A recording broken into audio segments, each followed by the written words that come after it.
सत्य कथा, पुरुषार्थ कथा, सुनो सुनो सिद्धार्थ कथा। सत्य कथा, पुरुषार्थ कथा, सुनो सुनो सिद्धार्थ कथा। चढ़ते सूरज सा तेजवान वो कीर्तिमान, हुंकार भरे जब कूच करे, थर थर कांपे आसमान। वो राजपुत्र वो शूरवीर, पर्वत को भेद दे उसके तीर, शांति का स्रोत करुणा की धार, निर्झर झरे मन से अपार। वो राजपुत्र वो शूरवीर, पर्वत को भेद दे उसके तीर, है शाक्य वंश का वो तारा, जगमग है जिससे जग सारा। सत्य कथा, पुरुषार्थ कथा, सुनो सुनो सिद्धार्थ कथा।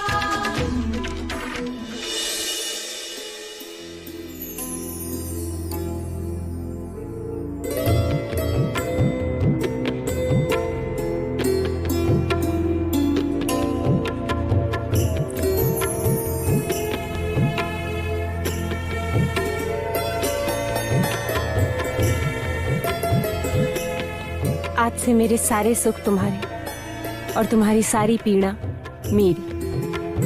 पुत्री, अब गृह प्रवेश करो।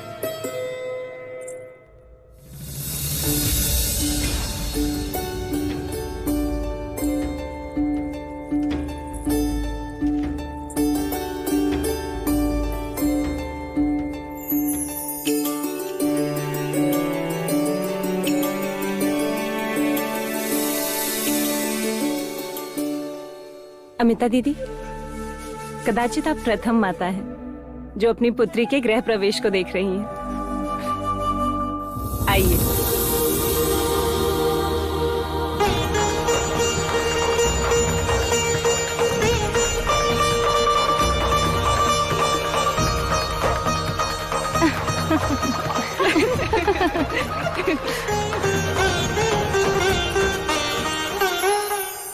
देखते हैं कौन ये अंगूठी खोज पाता है। जो पहले खोजेगा गृहस्थ जीवन में वही निर्णायक होगा। फिर तो मेरी पुत्री यशोधरा ही जीतेगी। नहीं नहीं महादेवी, सिद्धार्थ ही जीतेगा। अच्छा।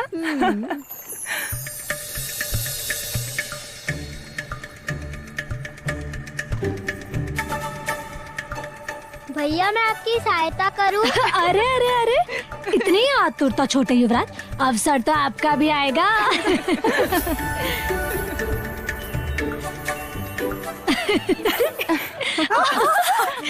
लो, मेरी पुत्री यशो जीत गई। वो तो सिद्धार्थ जानबूझकर हार गया, क्यों युवराज? अर्थात अब यशोधरा के आगे तुम्हारी नहीं चलेगी सिद्धार्थ। चलो अच्छा है, अब मैं प्रश्न पूछता रहूंगा और यशोधरा उत्तर खोजती रहेगी। यशो, तुम भी तो कुछ कहो। ना इनकी चलेगी ना मेरी चलेगी, अब हमारे बीच सिर्फ इसने की चलेगी।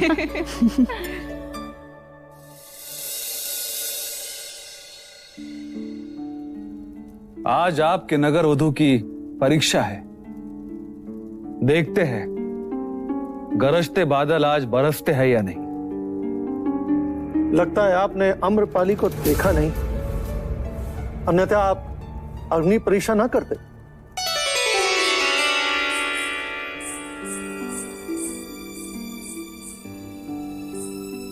युवराज, वैशाली की नगरवधु अम्रपाली की ओर से प्रणाम स्वीकारें और आपकी विवाह की खुशी में मेरी ओर से नृत्य की भेंट स्वीकारें।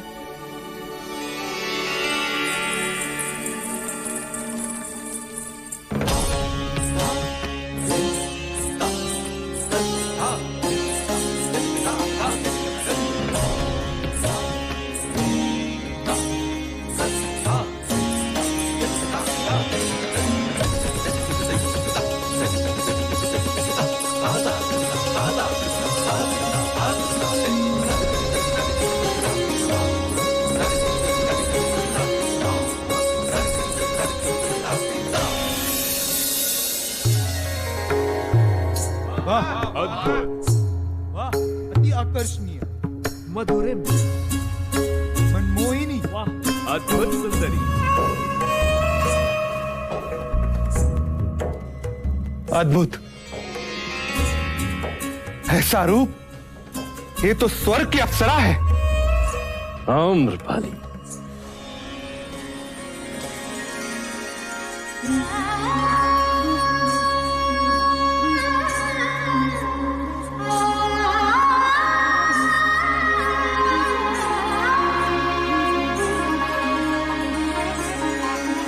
मन की डाली हवा से लचक गई रे, लचक गई रे, प्रेम इतना भरा मैं,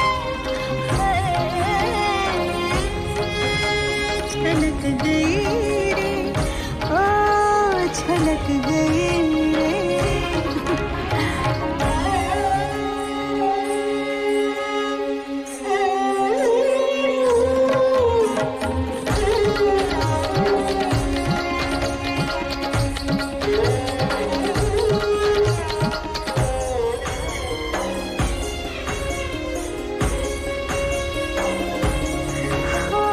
रंग और रूप की मैं हूँ मंदाकिनी,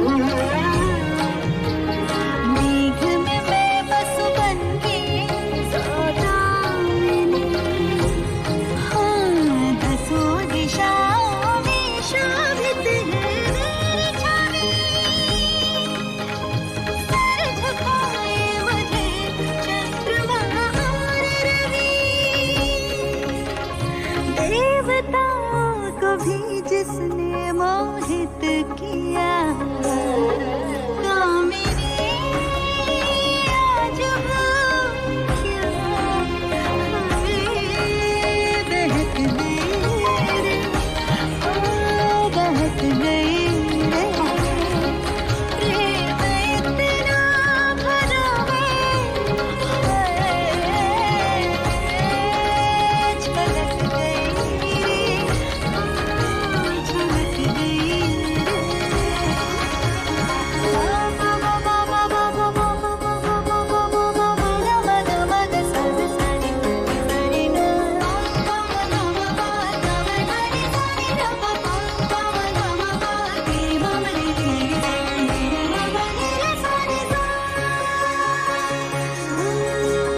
कभी आई नहीं रूप से आँचने, कभी देखा नहीं प्रीत का आँचल, तन पे मेरे अब उन नैनों की छाप है, कौन सोचे कि ये पुण्य है पाप है, राह सच की दिखा किसी और को, हाँ भटकना मुझे मैं, ओ भटक गई रे, आ भटक गई रे, प्रेम इतना भरा मैं, छलक गई रे, ओ छलक गई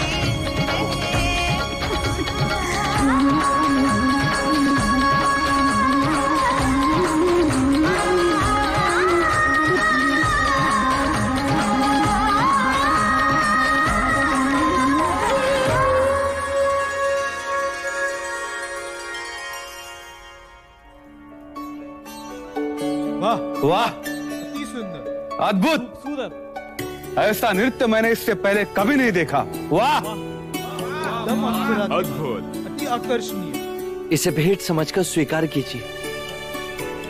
लावण्य अमरपाली, आपने इस अवसर पर आकर अपने नृत्य से सबका मन मोह लिया।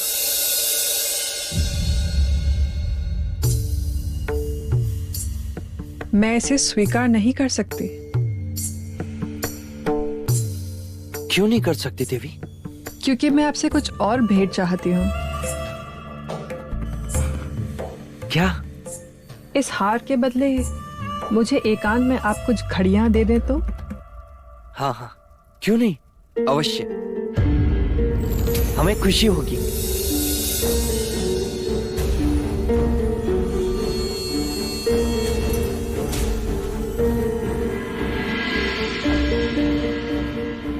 कहिए देवी, कब मिलना चाहेंगे आप? धृष्टता ना हो तो इसी वक्त, एकांत में। अवश्य।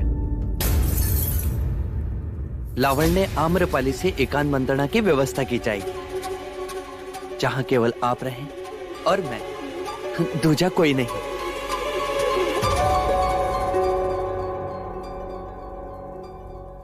परंतु एक प्रश्न है।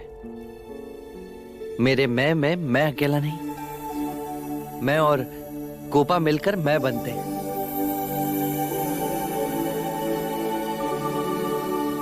मैं इसका और ये मेरी अर्धांग है।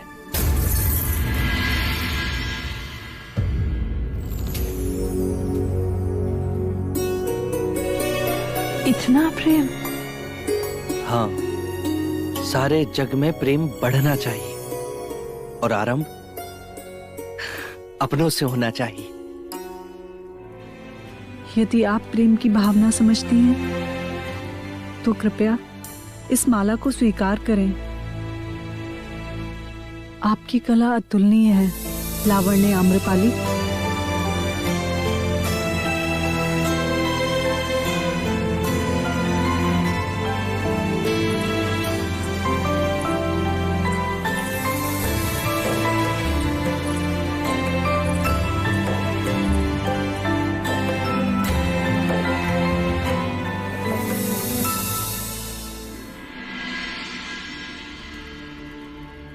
कब से देख रही हूँ, आज हमारी लावण्या का मन कहीं और ही भटक रहा है।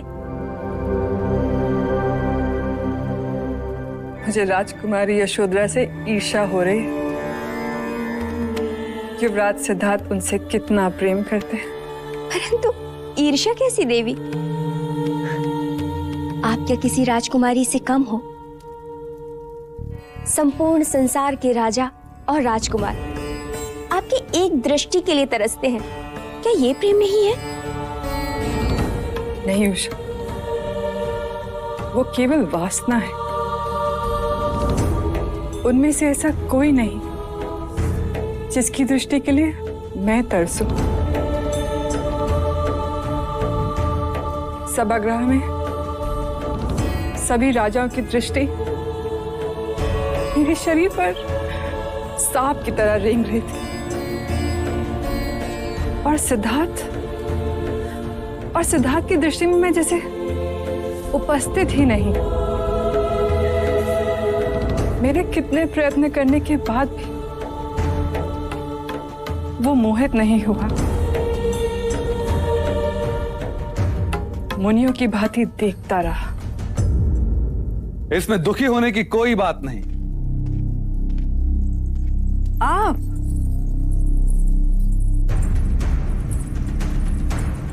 सिद्धार्थ मोहित ना हुआ तो ना सही, पर मगध नरेश बिंबिसार तुम्हारे अधीन है।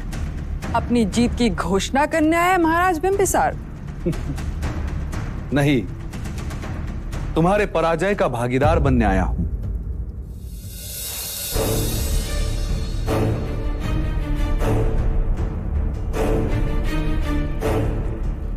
चाहे तुम शर्त भले ही हार गई हो देवी, पर आज से तुम हमारे मगध की सीमा वाले श्रृंगार महल की रानी हो।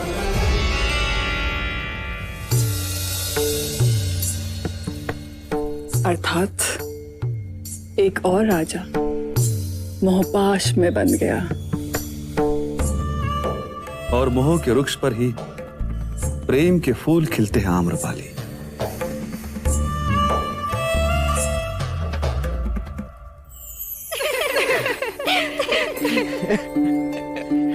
युवराज, आज आपने इस नीरू का सपना तोड़ दिया। मैंने? और नहीं तो क्या, आज अपने सभागृह में लावण्य आम्रपाली के आमंत्रण को ठुकरा दिया। अब मैं यशोधरा की सौत कैसे बनूंगी? नीरू, अब तू एक शब्द नहीं बोलेगी। अरे चलो सभी यहाँ से, रात्रि का दूसरा पहर जो हो चुका है। नंद, आप भी चलिए। नहीं, मैं यही रहूंगा ज्येष्ठ के साथ। अच्छे बच्चे हद नहीं करते। और फिर महादेवी आपकी प्रतीक्षा जो कर रही है, ले जाओ इसे। चलिए नंद।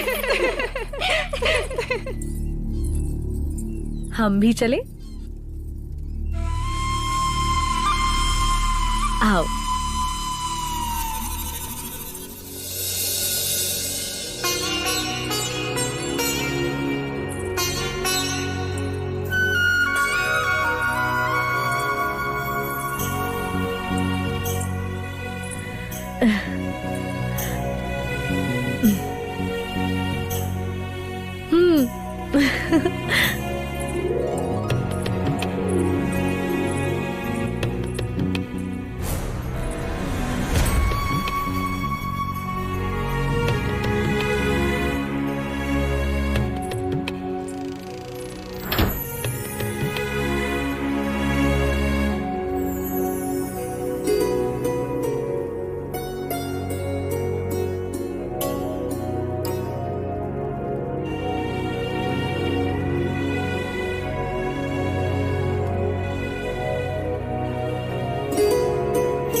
तुम्हारी सहेलियां तुमसे बहुत स्नेह करती हैं। हाँ, जितना चन्ना आपसे करता है।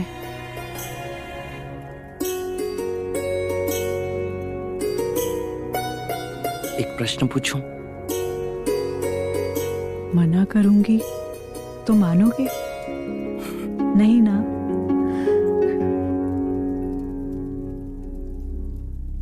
तुम मुझसे विवाह करके खुश तो होना गोपा?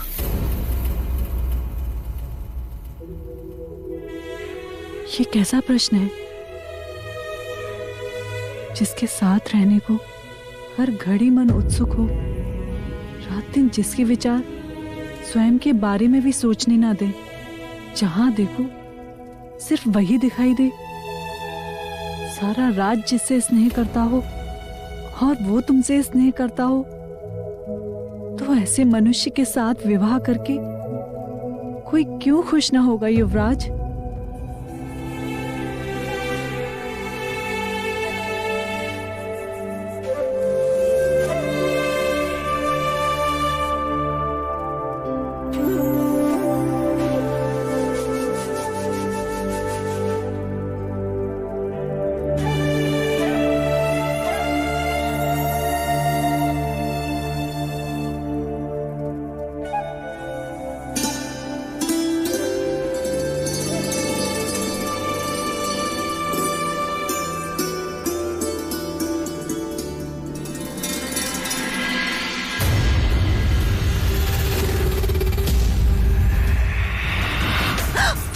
क्या हुआ आर्या? बिच्छू, द्वार पर। नहीं, किसी को मत बुला। पर ये बिच्छू? इस समय इस बात का फैलना पूरे महल में कलेश फैला देगा। चन्ना यही है, मैं उसे बुला लेता हूँ, वो इन्हें दूर कर देगा।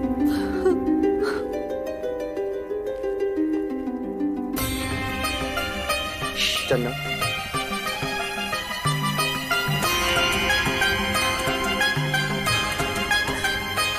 यहाँ कोई है जो विष फैला रहा है। आज सुबह वरमाला में बिच्छू निकला तो सोचा योगानुयोग होगा, पर यहाँ पर इस तरह इन बिच्छुओं को रखना, ये एक षड्यंत्र है युवराज। इस महल में कोई है जो हमारे विवाह से खुश नहीं है, कोई है जो हमें साथ नहीं देख सकता। नहीं गोपा, इस महल में हमारा कोई विरोधी नहीं, सब हमारे स्नेही हैं।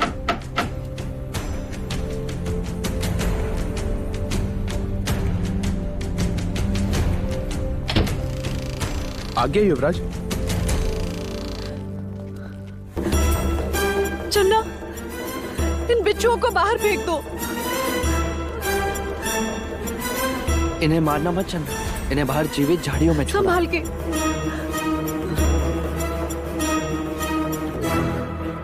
अब कोई भय नहीं। अब मैं इस खंड में नहीं रह सकती, मैं यहाँ नहीं सो सकती। लेकिन गोपा, इस समय हम जाएंगे कहाँ? यदि महल में भी कहीं गए तो सब हमसे प्रश्न करेंगे।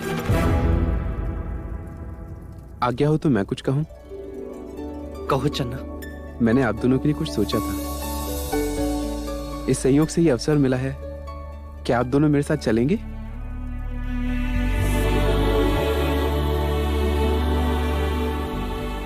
मुझे थोड़ा समय दीजिए, मैं रथ जोड़ कर आता हूँ। तुमने सबको बताने से मना क्यों किया? गोपा, इतनी सी बात के लिए सबको? इतनी सी बात? यदि हमें कुछ हो जाता तो? पर कुछ हुआ तो नहीं ना गोपा। भय से अधिक भय की कल्पना मनुष्य को पीड़ा देती है, तो क्यों ना हम भय से मुक्त हो जाएं?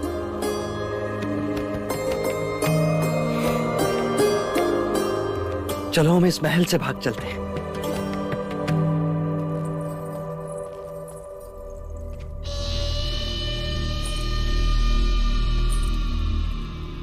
कुमार देवदत्त,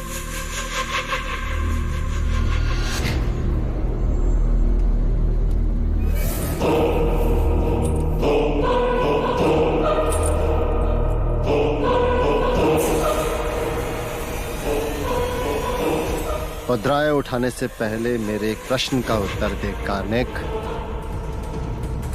क्या कार्य सौंपा था तुझे? राजकुमारी यशोधरा का अपहरण। और तू किसे लेके आया? वो मुझे पता नहीं था कुमार देवदत्त की राजकुमारी की जगह तालाब के पास वो कोई और लड़की बैठी होगी। और मैं भी नहीं जानता कि इस पोटली में मुद्राओं की जगह और क्या है। मैं आपके सारे कार्य कर दूंगा कुमार देवदत्त। अर्थात तू वर्षा ऋतु के जाने के पश्चात खेत को जोतेगा, हाँ? क्या कहा था तूने कार्निक? कि धन के लिए तो तू अपने प्राण भी ले सकता है, यही कहा था ना तूने?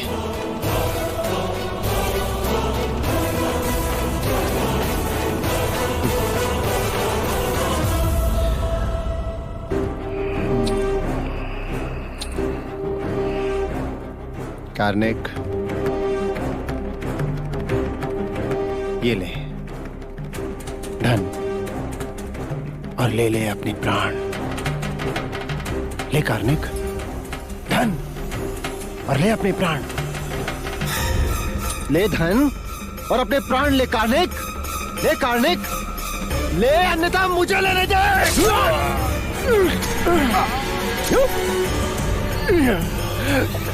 तेरे कारण कार्निक, तेरे कारण यशोधरा सिद्धार्थ की हो गई।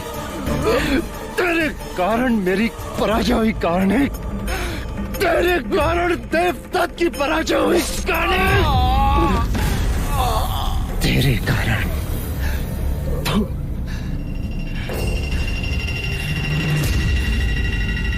यशोधरा, यशोधरा।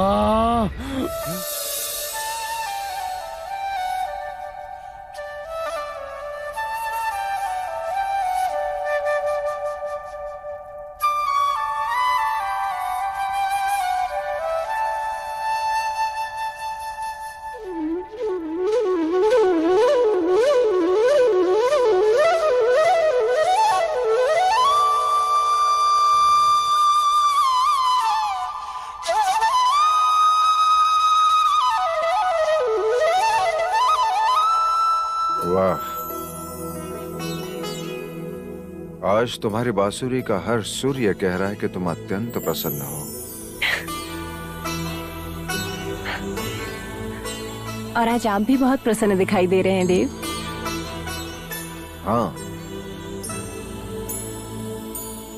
समय कैसे करवट बदल लेता है। लग रहा है कल ही की बात है, सिद्धार्थ सो रहा था तुम्हारी गोद में और तुम बांसुरी बजा रहे। आज नंद सो रहा है और तुम। सिद्धार्थ का विवाह हो गया।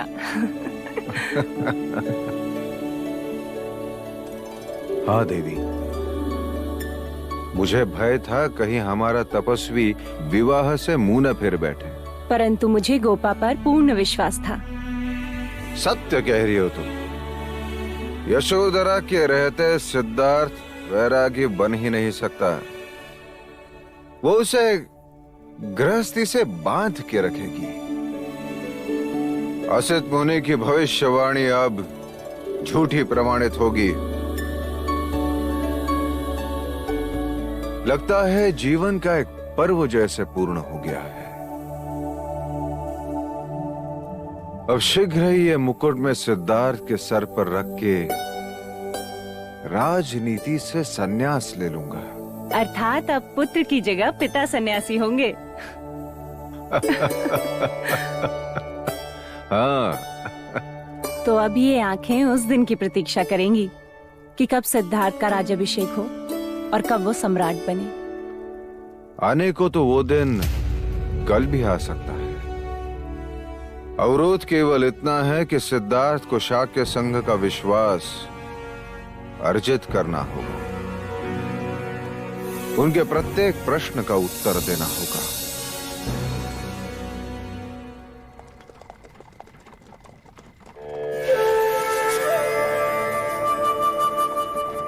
हमें कहाँ ले जा रहे हो चन्ना?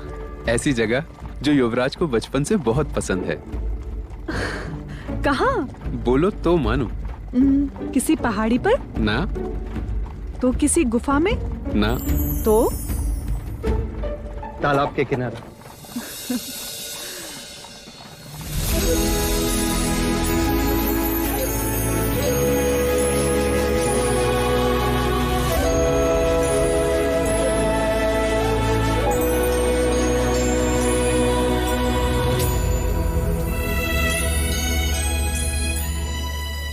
कृपया ये भेंट स्वीकार करें युवराज।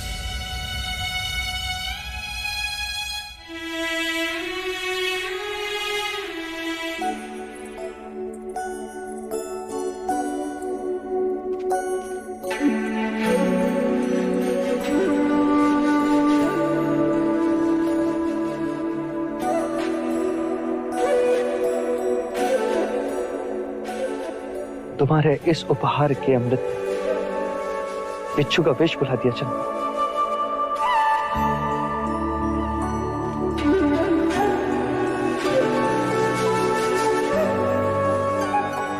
तुम्हारी ये भेंट हमें सदा याद रहेगी। अब आप विश्राम कीजिए युवराज, मैं प्रातःकाल आपको लेने आऊंगा।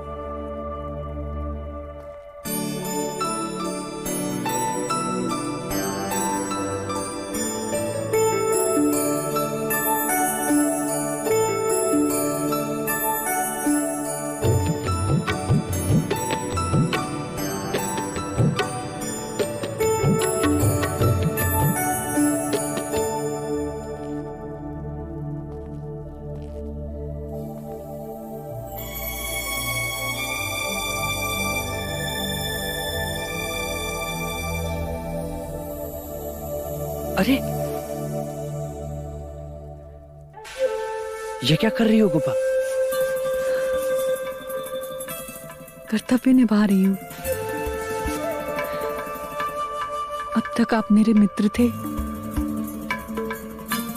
अब पति हो।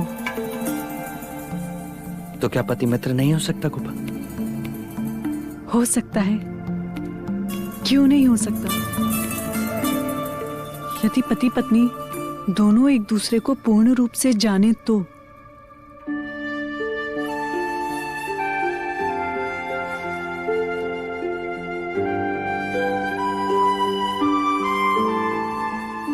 तो क्या हम एक दूसरे को पूर्ण रूप से नहीं जानते?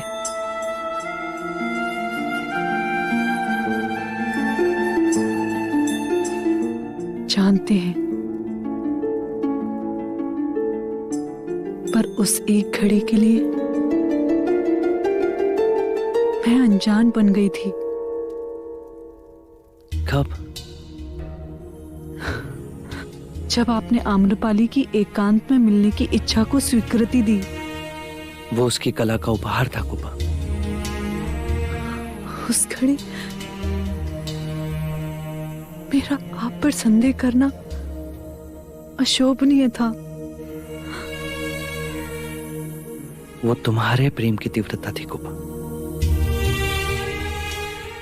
पर जब आपने ये कहा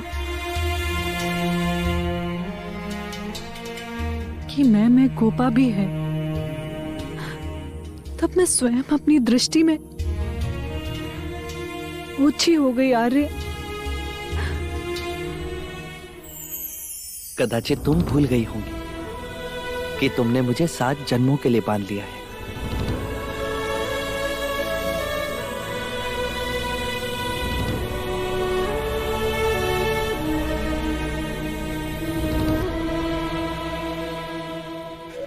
क्या सचमुच 7 जन्म होते हैं? कदाचित गुणीजन तो ऐसा ही कहते हैं। उसके बाद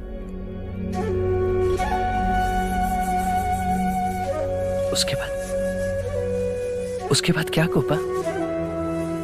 उसके बाद क्या होगा ये नहीं जानती, पर 7 घड़ी बाद क्या होगा ये जानती हूँ।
अरे चन्ना, प्रणाम मंजरी राजा। ये रथ किसके लिए सजा रहे हो? युवराज के लिए मंजरी राजा। विवाह के पश्चात देवी यशोधरा के साथ उनका नगर भ्रमण जो है। हाँ, नगर भ्रमण। तो फिर सारे नगर को उनके पराक्रम की स्मृति भी तो रहनी चाहिए। मैं समझा नहीं मंजरी राजा। अरे, युवराज ने अश्वमेघ के अश्व को पकड़कर कौशल नरेश को पराजित किया कि नहीं? जी। तो फिर कंथक के साथ उसी अश्वमेघ के अश्व को बांधना चाहिए या नहीं, जिससे युवराज की कीर्ति सारा शाक्य राज्य भी देखे। क्या आपने खूब कहा मंजरी राजा। मैं शीघ्र ही अश्वमेघ का अश्व युवराज के रथ से जोड़ देता हूं। शाक्यों के अश्व के साथ कौशल के अश्व को जोड़ प्रसन्नजीत के अपमान को जोड़ दिया है महाराज। अब प्रसन्नजीत का प्रसन्न रहना संभव ही नहीं। बड़ी मित्रता की मोहर लगाने चले थे युवराज सिद्धार्थ। ये किस लिए? ये हमारी अति प्रिय अंगूठी है। इसे आप अपने पास रखिए।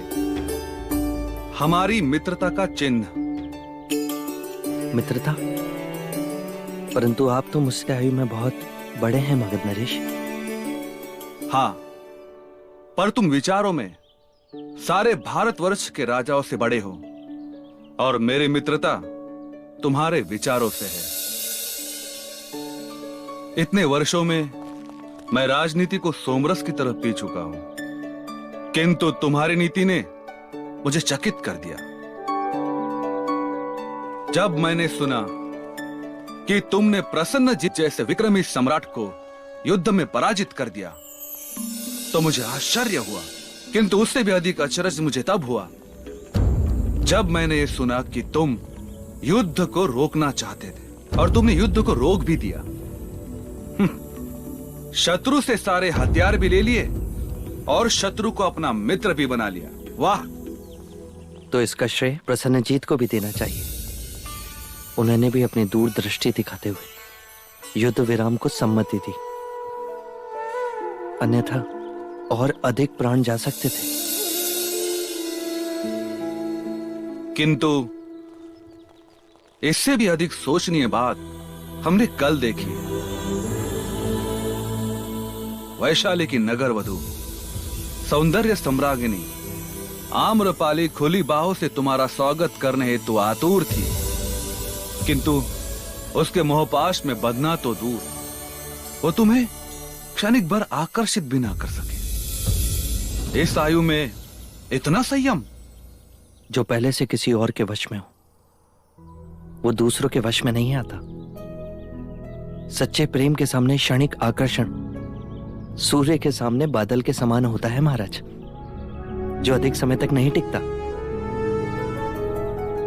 युवराज, अजात शत्रु की जगह यदि तुम हमारे पुत्र होते। यह आपका बड़ापन है महाराज। युवराज, जीवन में जब कभी भी सहायता की आवश्यकता पड़े, निसंकोच इस मगध नरेश को स्मरण कर लेना।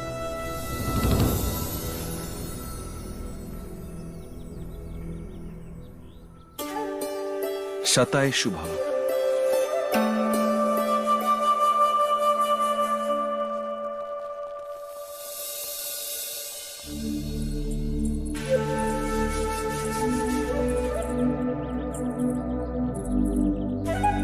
यहाँ क्यों आए हैं माँ? ये पेड़ देख रहे हैं? ये महामाया है। महामाया?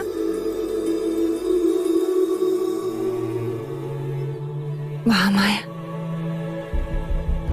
मेरी बड़ी भगिनी, तुम्हारी बड़ी बुआ, महाराज शुद्धोधन की पहली पत्नी और सिद्धार्थ की जन्मदायित्री। इसे प्रणाम करो। दीदी, ये यशोधरा है, तुम्हारे सिद्धार्थ की पत्नी।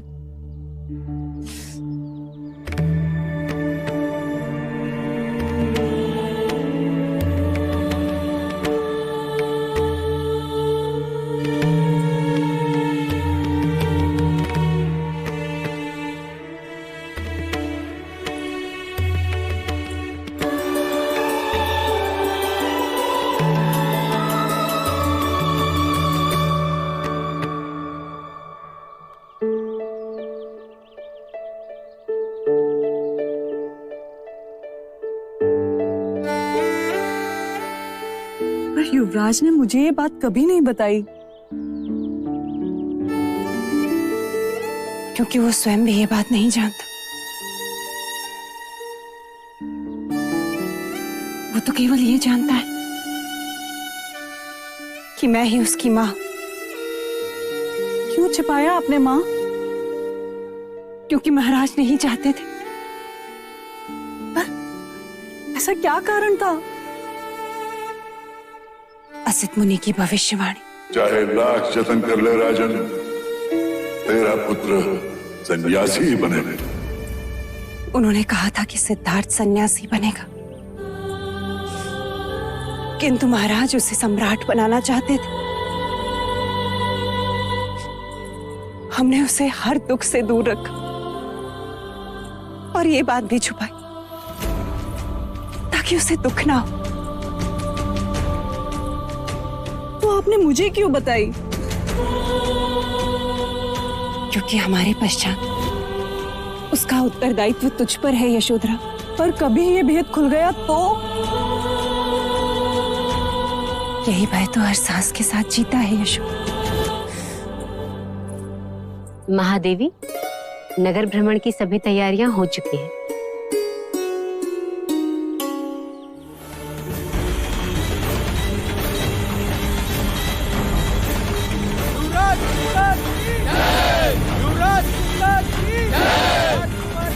अरे कौशल नरेश, आप खाली हाथ खड़े? ये ले, इन फूलों को बरसाकर आप भी युवराज सिद्धार्थ और यशोधरा को अपना आशीर्वाद दीजिए। राजकुमारी यशोधरा की, राजकुमारी यशोधरा की,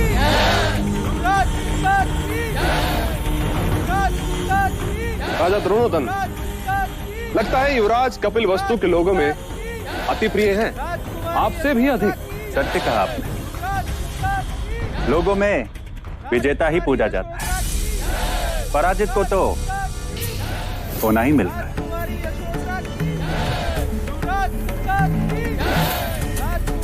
अरे देखिए कौशल नरेश, देख युवराज के रथ को तो देख। आपने अपनी और युवराज की मित्रता की घनिष्ठता देखी। एक और उनका प्रिय अश्वकंठ और दूसरी ओर आपके यज्ञ का अश्व।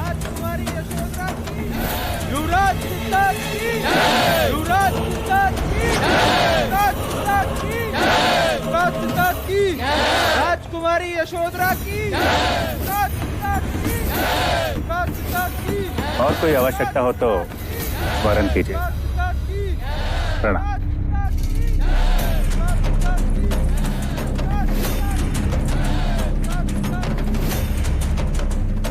शाक्यों की कूटनीति देखी महाराज। आपको अपमानित करने हमारे अश्वमेघ के अश्व को अपने रथ से बांधकर हमें यह जताया जा रहा कि हमारे अश्वमेघ का अश्व अब उनके काबू में। आप पराजित हो और वो विजेता। नहीं, ये बात नहीं हो सकती। यही बात है महाराज। विवाह मंडप में मैंने स्वयं महाराज शुद्धोधन को दूसरे शाक्य राजाओं से कहते सुना। हमने उसे विवाह का आमंत्रण दिया, परंतु उस आमंत्रण को स्वीकार कर लाचार होकर प्रसन्नजीत को कपिलवस्तु आना। आपने हमारा दिया हुआ सम्मान देखा, परंतु होने वाला अपमान नहीं देखा। यदि ये बात सत्य है कि आप हमारे मित्र हैं, तो हमारे साथ द्वार पर खड़े होकर हमारे अतिथियों का स्वागत इन फूलों से कीजिए। प्लीज।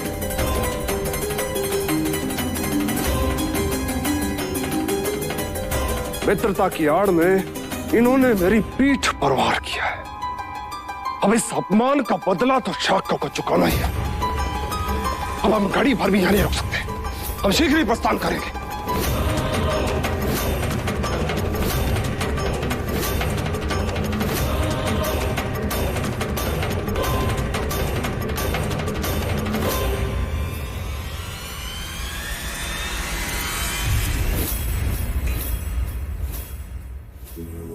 सत्य कथा, पुरुषार्थ कथा, सुनो सुनो सिद्धार्थ कथा।